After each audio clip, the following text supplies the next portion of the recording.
దేశవ్యాప్త సమ్మెలో భాగంగా వరంగల్ రైల్వే స్టేషన్ నుంచి పోచం మైదాన్ జంక్షన్ వరకు ఏఐటీసీ, సిఐటిసి ఆధ్వర్యంలో ర్యాలీ నిర్వహించారు. కేంద్రంలో ఉన్న బీజేపీ ప్రభుత్వం కార్మిక చట్టాలు నిర్వీర్యం చేస్తుందంటూ నినాదాలు చేశారు.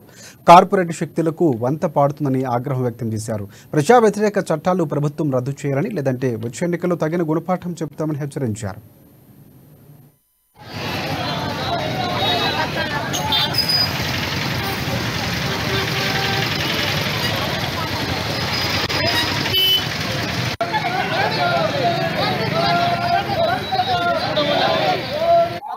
సంవత్సరాల కాలం నుండి కేంద్రంలో బీజేపీ ప్రభుత్వం ప్రజల మీద, కార్మికుల మీద, రైతాంగం పైన ఎనలేని ఇబ్బందులు గురి చేస్తూ ఉన్నది.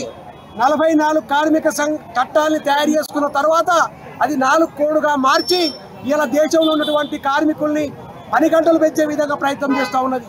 అది కొన్ని రాష్ట్రాల్లో అమలు చేస్తూ ఉన్నది. అంతేకాదు ఇలా రైతాంగ పరిస్థితి కొత్త చట్టాలు తీసుకొచ్చి ఈ దేశంలో ఉన్నటువంటి పారిశ్రామికవేత్తలకు కట్టబెట్టే విధంగా ఆ క్రమం లోపల రైతాంగాన్ని ఒక రకమైనటువంటి ఇబ్బందులు గురి చేస్తూ ఉన్నది.